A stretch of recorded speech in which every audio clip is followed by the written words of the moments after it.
വർഷത്തെ കീം എക്സാമിന്റെ റിസൾട്ട് പ്രഖ്യാപിച്ചപ്പോൾ ബുള്ളറ്റ് സ്റ്റഡി സെന്ററിലെ റിപ്പീറ്റർ ബാച്ചിലെ വിദ്യാർത്ഥിയായ Vismaya KR Kerala 3rd rank നേടിയിരിക്കുകയാണ്. തൃശൂർ സ്വദേശിയായ വിസ്മയ ബിസിനസ്മാനായ രാജീവ് KVയുടെയും ഗവൺമെന്റ് എംപ്ലോയിയായ സുജ S നായരുടെയും മകളാണ്. 2026 JEE മെയിൻ എക്സാമിൽ ഓൾ ഇന്ത്യ റാങ്ക് 5327 റാങ്കും കൂടാതെ JEE അഡ്വാൻസ് എക്സാമിൽ ഓൾ ഇന്ത്യ റാങ്ക് 4035 നേടിയിരുന്നു. വിസ്മയയ്ക്ക് ബുള്ളറ്റ് ഫാമിലിയുടെ അഭിനന്ദനങ്ങൾ. ആദ്യം മോളെ തന്നെ ഒന്ന് പരിചയപ്പെടുത്തിക്കും. ഹായ്, എൻ്റെ പേര് വിസ്മയ. ഞാൻ തൃശ്ശൂരിൽ നിന്ന് വരുന്നു. എൻ്റെ വീട്ടിൽ I have my parents, I have യംഗർ brother, പിന്നെ ഐ ഹാവ് ഗ്രാൻഡ്മ. പിന്നെ JEE മെയിൻസിന് എനിക്ക് 99.675 സ്കോർ ആയിരുന്നു ആൻഡ് റാങ്ക് വാസ് 5327. യെസ്, മോളുടെ പേരൻസിൻ്റെ പേരും അവരെന്ത് ചെയ്യുന്നു? Parents, my mother's name Suja, അമ്മ ഗവൺമെൻറ് എംപ്ലോയി ആണ്. ഫാദേഴ്സ് നെയിം രാജീവ്, അച്ഛൻ ബിസിനസ്മാൻ ആണ്. പിന്നെ ഐ ഹാവ് യംഗർ ബ്രദർ, 3 വയസ്സേ ഉള്ളൂ, ഇഷാൻ എന്നാ പേര്. ഓക്കെ, അപ്പോൾ തീർച്ചയായിട്ടും മോളുടെ ഒരു സ്കൂൾ കാലഘട്ടമൊക്കെ എവിടെയായിരുന്നു എന്ന് പറയാം. ഞാൻ 10th വരെ തൃശ്ശൂർ തന്നെ ഒരു സ്കൂളിലായിരുന്നു. പിന്നെ 11th 12th ആയപ്പോൾ എറണാകുളത്ത് ഭവൻസിലോട്ട് മാറി. അപ്പോൾ ഞാൻ ബ്രില്യൻ്റ് ലോങ് ടേം ബാച്ചിലും ചേർന്നായിരുന്നു. കളമശ്ശേരി രാജഗിരിയിൽ ബ്രില്യൻ്റ് ബാച്ച് ഉണ്ടായിരുന്നു, JEE മെയിൻ ഓഫ്ലൈൻ ബാച്ചിൽ. പേരൻസ് അറിഞ്ഞില്ലേ? പേരൻസ് എന്ത് പറഞ്ഞു? ഭയങ്കര ഹാപ്പിയാണ്. പേരൻസ് വിളിച്ചു പറഞ്ഞപ്പോൾ തന്നെ ഭയങ്കര ഹാപ്പി ആയിരുന്നു. പ്രൗഡ് മൊമെൻ്റ് ആണ്. അതെ, ഭയങ്കര ഹാപ്പിയാണ്, പ്രൗഡ് മൊമെൻ്റ്. യെസ്, അപ്പോൾ എഞ്ചിനീയറിംഗ് സ്ട്രീം തന്നെയായിരുന്നു സ്വപ്നം എന്നുള്ളത് അവിടെ നിന്ന് തന്നെ മോൾ ഉറപ്പിച്ചിരുന്നു അല്ലേ? അതായത് +1 +2 തന്നെ ബ്രില്യൻ്റ് ഒരു JEE ബാച്ചിലായിരുന്നു. ആൻഡ് ഇപ്പോൾ റിപ്പീറ്റ് ചെയ്യാൻ വേണ്ടിയിട്ട് ബ്രില്യൻ്റിലേക്ക് കടന്നു വന്നിരിക്കുന്നു. എനിക്കൊന്ന് ഒരു പക്ഷേ +2 പഠിച്ചുകൊണ്ടിരുന്നൊരു സമയത്ത് വളരെ കുറച്ച് മാർക്കുകൾക്ക് മോൾക്ക് ആ സീറ്റ് നഷ്ടപ്പെട്ടിട്ടുണ്ടാവും. അന്ന് എങ്ങനെ ഉണ്ടായിരുന്നു മോളുടെ പെർഫോമൻസ്? അന്ന് ഞാൻ 12th പഠിച്ചുകൊണ്ടിരുന്നപ്പം എഴുതിയപ്പോൾ എനിക്ക് മെയിൻസിന് 98.9% ആയിരുന്നു. അപ്പം എനിക്ക് NIT കാലിക്കറ്റിൽ CS കിട്ടിയാൽ കൊള്ളാമെന്നായിരുന്നു. പക്ഷേ CS കിട്ടിയില്ല, ECE ഒക്കെ വരെ കിട്ടിയുള്ളൂ. അപ്പം എനിക്ക് CS താല്പര്യം പഠിക്കാൻ. അപ്പോൾ അതുകൊണ്ട് ഞാൻ റിപ്പീറ്റ് ചെയ്യാൻ ഡിസൈഡ് ചെയ്തു. അപ്പോൾ പിന്നെ IIT വയനാട് IIT എന്ന് പറഞ്ഞിട്ട് റിപ്പീറ്റ് ചെയ്യാൻ ഡിസൈഡ് ചെയ്തു. വിസ്മയ, ഇനി കേൾക്കാൻ ആഗ്രഹിക്കുന്നത് എങ്ങനെയായിരുന്നു വിസ്മയുടെ ഒരു പഠന രീതി, അതിന് ബ്രില്യൻറ്റിൻ്റെ ഒരു പങ്ക് എത്രത്തോളം ഉണ്ടായിരുന്നു എന്നുള്ളതൊക്കെയാണ്. നമുക്ക് ആദ്യം പഠന രീതി പറഞ്ഞുകൊണ്ട് തന്നെ ബ്രില്യൻറ്റിനെ കണക്ട് ചെയ്യാം. പഠന രീതി, നമുക്കിവിടെ ക്ലാസ്സസ് തുടങ്ങിയ സമയത്ത് ക്ലാസ്സിൻ്റെ ഒപ്പം തന്നെ നമ്മൾ പ്രൊഫസേഴ്സ് പഠിപ്പിക്കുന്ന അതേ ഇത് തന്നെ ആ പേസിൽ തന്നെ നമ്മളങ്ങ് പഠിച്ചു പോവുക. എല്ലാ വീക്കിലി, പിന്നെ ബ്രില്യൻറ്റിൽ എല്ലാ വീക്കിലും നമുക്ക് വീക്ക്ലി എക്സാംസ് ഉള്ളതുകൊണ്ട് നമുക്ക് ആ പഠിച്ചത് അപ്പോൾ ഇവാലുവേറ്റ് ചെയ്യാനും ഉള്ളൊരു ഇതുണ്ട്. അപ്പോൾ അങ്ങനെ ആ സമയത്ത് നമ്മൾ അത് തന്നെ അങ്ങ് പഠിച്ചു പോവുക.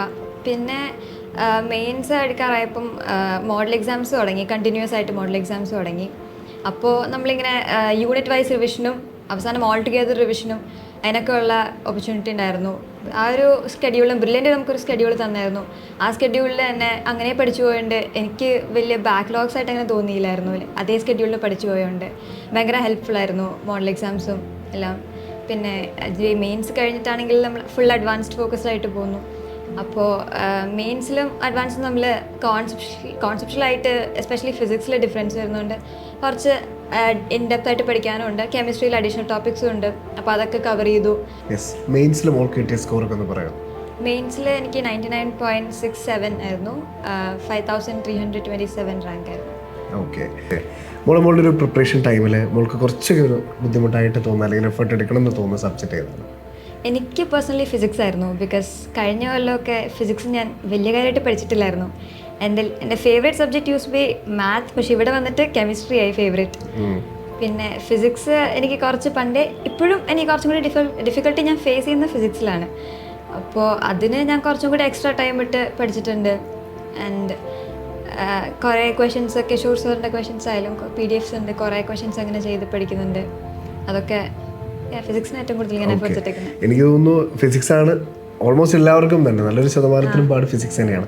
അതിന് എങ്ങനെ നമുക്കൊരു സൊല്യൂഷൻ കണ്ടെത്തി മുന്നോട്ട് പോകാൻ 99% JEE മെയിൻസിന് കിട്ടുന്നു. അപ്പോൾ ഒക്കെ മോള് ഫിസിക്സിൽ നന്നായിട്ട് എഫേർട്ട് എടുത്തിട്ടുണ്ട്, അതുകൊണ്ടൊക്കെ തന്നെയാണ് ഇങ്ങനെ എത്തിയത്. അപ്പോൾ അതെങ്ങനെ മോൾ അതിനെ അതിജീവിച്ചു എന്നുള്ളൊരു ചോദ്യമല്ലേ? ഞാൻ ഫിസിക്സിൽ കോൺസെപ്റ്റ്സ് വീണ്ടും വീണ്ടും പഠിച്ച് കോൺസെപ്ഷ്യൽ ക്ലാരിറ്റി നമുക്ക് നല്ലപോലെ വേണം ഫിസിക്സിൽ ക്വസ്റ്റ്യൻസ് ചെയ്യാൻ. ആൻഡ് അതിന് ഇവിടുത്തെ ക്ലാസ് നോട്ട്സും അതൊക്കെ ആയിട്ട് തന്നെ ചെയ്തു. പിന്നെ PYQs ഞാൻ മാക്സിമം ഫിസിക്സിൽ ചെയ്യാൻ നോക്കി, ഫുൾ കംപ്ലീറ്റ് ചെയ്യാൻ നോക്കി. 2013 തൊട്ടുള്ളത് ഞാൻ ചെയ്തു. അപ്പോൾ and I spend a lot of time in physics. കാരണം അത് ഇമ്പ്രൂവ് ചെയ്യണമെന്ന് എനിക്ക് ഭയങ്കരമായിട്ട് ഒരു ഇതുണ്ടായിരുന്നു. അങ്ങനെ അത് കുറേ ടൈം സ്പെൻഡ് ചെയ്തു. പക്ഷെ നമ്മൾ ഒരു സബ്ജക്റ്റിൽ മാത്രം ടൈം സ്പെൻഡ് ചെയ്യുകയും ചെയ്തത് ബാലൻസ് ചെയ്ത് പോകണം. കൂടെ അപ്പം ഞാൻ കെമിസ്ട്രി മാത്തും പഠിക്കുമായിരുന്നു. ബട്ട് ഫിസിക്സിൽ കുറച്ച് എക്സ്ട്രാ എഫേർട്സ് ഇടും. ബിക്കോസ് നമുക്ക് അഡ്വാൻസിൽ വരുമ്പം ഇൻഡിവിജ്വൽ കട്ട് ഓഫ്സും ഉണ്ടല്ലോ. So subject vice cut off maintain ചെയ്യണം.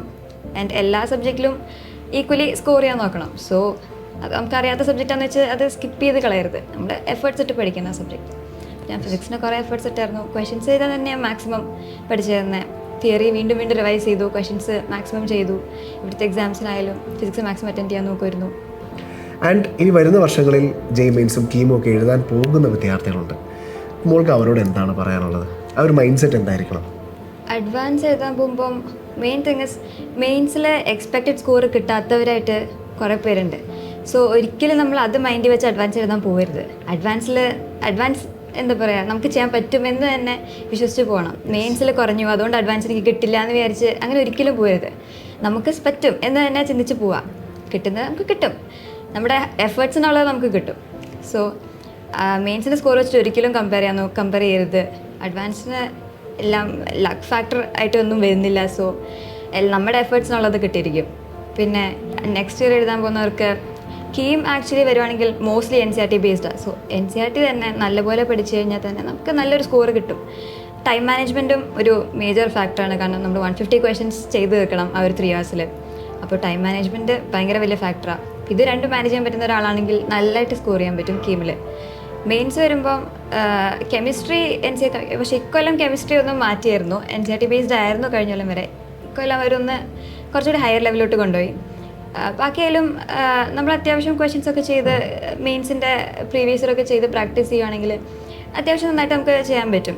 മെയിൻസ് ആയാലും അഡ്വാൻസ് വരുമ്പം അതിൻ്റേതായ എഫേർട്സ് ഇടണം. നമ്മൾ നല്ലപോലെ ക്വസ്റ്റ്യൻസ് പ്രാക്ടീസ് ചെയ്യണം. നല്ലോണം എഫേർട്സ് ഇടണം. ആൻഡ് എല്ലാ കോൺസെപ്റ്റ്സും പഠിക്കണം.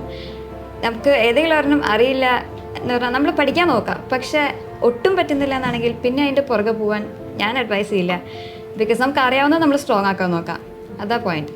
നമുക്ക് ഒരു ടോപ്പിക് കിട്ടുന്നില്ല, കുറേ പഠിച്ചിട്ടും കിട്ടുന്നില്ല എന്ന് തോന്നുകയാണെങ്കിൽ അത് പിന്നെ സ്കിപ്പ് ചെയ്യുക. അത് വീണ്ടും നോക്കിക്കൊണ്ടിരിക്കരുത്. നമുക്കറിയാവുന്നത് നമ്മൾ സ്ട്രെങ്തൻ ചെയ്യാൻ നോക്കാം മാക്സിമം. ഇപ്പോൾ ഞാൻ അതെല്ലാം ഫിസിക്സിൽ അതാ ചെയ്യാറ്. ഫിസിക്സിൽ എല്ലാം പഠിക്കാൻ എനിക്ക് പറ്റുന്നില്ല. അപ്പം എനിക്ക് ഒട്ടും പറ്റാത്ത ടോപ്പിക് വളരെ കുറച്ചാണ്. അത് ഞാൻ ടോട്ടലി സ്കിപ്പ് ചെയ്യല്ല. അതിൻ്റെ ഒരു ബേസിക് ലെവൽ പഠിക്കും. പക്ഷേ അധികം ഇൻഡെപ്തായിട്ട് പോകാൻ നിൽക്കാറില്ല. ബിക്കോസ് അത് ചിലപ്പോൾ നമ്മൾ ഇൻവെസ്റ്റ് ചെയ്യുന്ന ടൈമിന് നമുക്ക് ചിലപ്പോൾ കിട്ടിയെന്ന് വരില്ല അതിൻ്റെ റിട്ടേൺ. സോ അറിയാവുന്നതൊക്കെ നല്ലോണം കോൺസെപ്റ്റ്സ് സ്ട്രെങ്തൻ ചെയ്യാൻ നോക്കാം.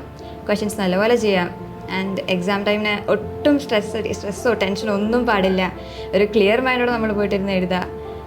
നമുക്ക് പറ്റും എന്ന് തന്നെ വിശ്വസിച്ച് പോയിരുന്ന് എഴുതുക.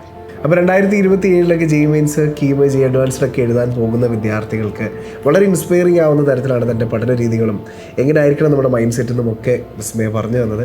അപ്പോൾ തീർച്ചയായിട്ടും വിസ്മയ ആഗ്രഹിച്ചതുപോലെ തന്നെ വിസ്മയയ്ക്ക് നല്ലൊരു IIT പ്രവേശനം നേടാൻ സാധിക്കട്ടെ എന്ന് ആത്മാർത്ഥമായിട്ട് ആശംസിക്കുന്നു. Thank you so much. Thank you.